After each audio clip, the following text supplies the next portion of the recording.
축산, 검협전.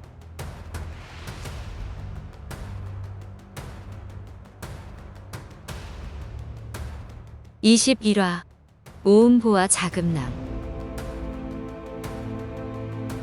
허비랑이 오음보에서 서신을 전하니 법원이 자금낭으로 효호를 찾아가네.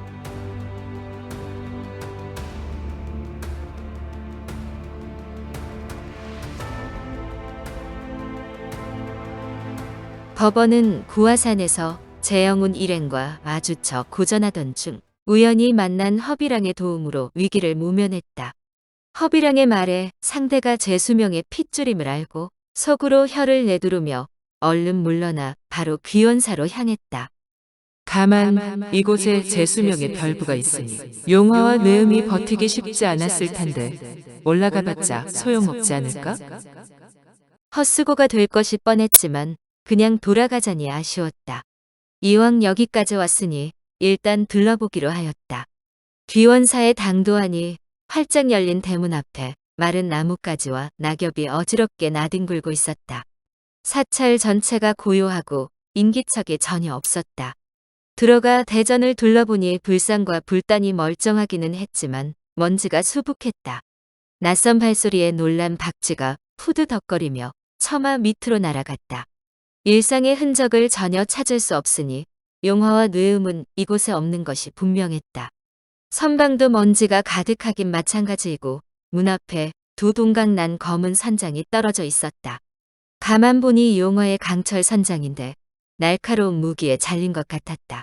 안을 들여다보니 방바닥에 혈흔이 고여 있었다. 산이 높고 한창 추운 겨울이라 꽁꽁 얼어붙었으나 상태를 보아하니 사달이 난 지 오래된 것 같지는 않았다. 잠시 생각을 정리하던 법원은 이곳이 아미파 장문인 제수명의 별부라는 사실을 상기했다. 제수명 가족뿐 아니라 여러 아미파 검선이 드나들 터이니 혹여 마주치기라도 하면 큰 낭패가 아니겠는가? 당장 발길을 돌려 산을 내려갔다. 도움을 요청할 실력자가 그리 많았는데 전부 헛걸음이 되었구나. 그래도 허비랑을 만난 것은 큰 수확이 아닌가? 태을 혼원 조사의 죽음을 목도하고도 원수를 갚지 않아 동문들이 수군거렸는데 큰일을 도모하기 위해 온갖 수모를 견디고 있다지? 조금 전 만났을 때 거처로 돌아가는 길인 듯 했으니 직접 찾아가 도움을 청해야겠어. 여기까지 왔는데 가지 않을 이유가 없지. 혹여 자은사 일은 거절하더라도 용화와 뇌음 소식을 들을 수 있을지도 몰라. 그러고는 검광을 타고 황산으로 향했다. 한데 법원은 같은 문파도 아닌 용화와 뇌음에게 왜 이렇게 연연하는 것일까? 두 사람은 대체 어디로 사라졌을까? 이 일은 나중에 다시 이야기하도록 하자. 법원은 황산에 두어 번 가보았으나 허비랑이 지낸다는 오음보는 매우 춥고 험하기로 손꼽히는 데다 은밀한 곳이라 어떻게 찾아가야 할지 난감했다. 부근에 차나에 거처도 있으니 눈에 띄지 않고 비밀리에 허비랑을 만나려 조심스럽게 검광을 움직였다. 구화산과 황산은 지척이라 이내 문필봉에 도착했다. 원래는 숲길을 훑어가며 찾아볼 생각이었는데 막상 와보니 그야말로 첩첩산중이고 산세가 험해 어디가 어딘지 전혀 가늠할 수 없었다. 산이 워낙 깊어 쥐새끼 한 마리 보이지 않고 갈까마귀와 솔바람 소리가 이따금 들릴 뿐 적막하게 그지없었다. 이렇게 큰 황산에서 오음보를 찾는 일은 아무래도 불가능해 보였다. 어찌해야 하나 망설이고 있는데 멀리서 희미하게 하늘을 가르는 소리가 들렸다. 황급히 고개를 들자 작고 검은 그림자가 날아와 법원을 향해 무언가를 떨어뜨리고 곧장 사라졌다. 법원이 막 달려가 주우려는데 어디선가 허연 형체가 불쑥 튀어나왔다. 웬 흰 옷 입은 여인이 화살처럼 빠르게 떨어진 물건을 낚아채갔다. 가만 보니 돌멩이에 묶인 서신이었다. 법원은 검광을 타고 온 이가 여인에게 보낸 서신이라 생각해 크게 개의치 않았다. 더구나 여인의 몸놀림이 범상치 않았다. 방금 구화산에서 호되게 당한 데다 황산은 여러 검선들이 즐겨 찾는 곳이니 괜히 성가신 일을 만들고 싶지 않았다. 조용히 발길을 돌리려는데 이번에는 남색 옷을 입은 여인이 나타났다. 3회 주웠어? 뭐요? 서신이에요. 들어가서 봐요. 바로 옆에 법원이 있었지만 두 사람은 전혀 신경 쓰지 않고 스스럼 없이 대화를 나누었다. 법원은 문득 생각이 바뀌었다. 참, 내가 왜 그 생각을 못했지? 이 산에 살고 있다면 틀림없이 대단한 실력자일 테고 이 산을 잘 알 테지. 이 여인네들한테 오음보 가는 길을 애둘러 물어봐야겠다.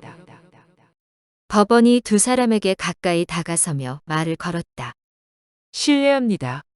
빈승이 한 가지 묻고자 합니다. 윗사람인 듯한 남색 옷 여인이 흰옷 여인에게 서신을 받으며 되물었다. 무슨 일인가요? 차나 대사를 만나려면 어디로 가야 하는지 혹시 아십니까? 두 사람이 법원을 위아래로 훑었다. 우리 사부님을 왜 찾으시지요? 법원은 흠칫 놀라지 않을 수 없었다. 차나 무리를 피하려 조심스럽게 움직였던 것인데 제 발로 호랑이 굴에 뛰어든 꼴이 아닌가? 그나마 무례하게 굴지 않아 다행이라 생각하며 마음을 다잡았다. 실은 빈승의 허비랑과 인연이 있습니다. 일전에 차나 대사와 이웃한 오음보에 산다는 말을 들어 찾아왔는데 산이 너무 크고 깊어 찾을 수가 없군요. 그래서 차나 대사의 거처를 먼저 찾고 오음보를 찾아보려 했답니다. 여인의 얼굴에 언뜻 차가운 미소가 스쳤다. 스님, 법호가 어찌 되는지요? 이래 봬도 법원은 오대파의 유명 검선이니 거짓으로 대충 둘러댔다가 혹여 들통나면 웃음거리가 될 수도 있었다. 그렇다고 사실대로 말하자니 상대가 차나의 제자이니 조금 난감했다. 잠시 고민 끝에 정면 돌파하기로 하였다. 빈승은 법원이요. 하하하, 그쪽이 바로 금신난 법원이군요. 사부께 들은 적이 있어요. 그런데 허비랑은 안 찾아도 될 것 같네요. 이게 허비랑이 당신한테 보낸 서신인데 우리가 먼저 보고 줄게요. 그러면서 서신을 팔랑팔랑 흔들었다. 법원이 유심히 보니 아니나 다를까 겉면에 법원 선사 친전이라고 적혀 있었다. 남의 서신을 함부로 가져가 먼저 보겠다니 장난이 지나치요. 내 집에서 주운 물건은 내가 산 물건과 똑같다죠? 이 서신은 훔친 것이 아니라 우리 산에 떨어진 것을 우리가 먼저 주었을 뿐이에요. 돌을 닦는 사람은 모름지기 광명정대한 법이죠. 더구나 당신은 승려이고 허비랑은 도사잖아요. 떳떳하지 못한 일이 없을 텐데 뭐가 걱정이에요? 우리 입장에서는 내 집에 떨어진 물건이니 당연히 확인해야죠. 만에 하나 이곳에서 불미스러운 일을 벌이려는 것이라면 곱게 보내줄 수 없으니까. 법원은 여인의 의도를 명확히 알 수 없으나 비웃음과 모욕이 계속되자 속이 부글부글 끓었다. 하지만 허비랑은 물론 서신을 전하는 심부름꾼조차 얼굴을 비치지 않는 데는 반드시 깊은 뜻이 있을 터였다. 다만 허비랑이 표면적으로 아직 아미파와 좋은 관계를 맺고 있는데 만약 속내를 드러내는 내용이라면 큰일을 그르칠 수도 있지 않은가? 그렇다고 경솔하게 달려들자니 언제 차나가 나타날지 모를 일이니. 그래서 일단 화를 가라앉히고 좋은 말로 잘 구슬리다가 상대가 방심하면 불시에 서신을 낚아채 달아날 생각이었다. 그러나 남색옷 여인은 영리하게 법원 의수를 꿰뚫고 흰옷 여인에게 서신을 넘겼다. 3회, 얼른 뜯어봐. 스님이 기다리시잖니? 법원은 도저히 참을 수 없어 버럭 소리를 질렀다. 당장 서신을 돌려주지 않으면 더 이상 예의를 차리지 않을 것이오. 얼른 읽어. 이자는 내가 맡을 테니. 법원이 서신을 뜯으려는 흰옷 여인에게 검광을 날리려고 자세를 잡는 순간 높은 봉우리 너머에서 누군가 불이 나게 튀어나오며 크게 외쳤다. 사저들, 잠깐만요. 이 불쌍한 사제를 봐서라도 제발 멈추세요. 흰옷 입은 여인이 서신을 뜯으려던 손을 멈추고 법원도 검광을 날리려던 손을 거두었다. 갓 소년티를 벗은 검은 옷 청년이 달려와 두 여인에게 간단히 인사한 후 먼저 법원에게 상황을 설명했다. 사숙, 노여워 마십시오. 서신은 제가 돌려받도록 하겠습니다.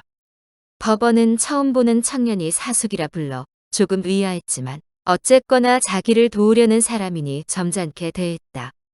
나도 일을 크게 만들 생각은 없고 서신만 돌려받으면 되네. 청년이 바로 두 여인에게 돌아서서 간청했다.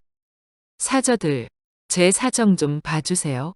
그건 제가 전달해야 하는 서신인데 잘못되면 채찍 500대를 맞아야 해요. 제발 부탁이니 돌려주세요. 사제가 너무 불쌍하니 그냥 돌려주도록 해요. 여기 사제 덕분인 줄 알아요. 법원은 분노가 치밀었지만 꾹꾹 참으며 서신을 받아 품에 넣었다.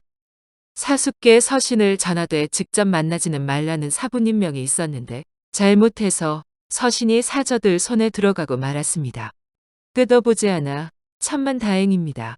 사숙, 나중에 사부를 뵙더라도 오늘 일은 부디 비밀로 해주십시오. 법원이 고개를 끄덕이고는 두 여인이 비웃기 전에 얼른 검광을 타고 사라졌다.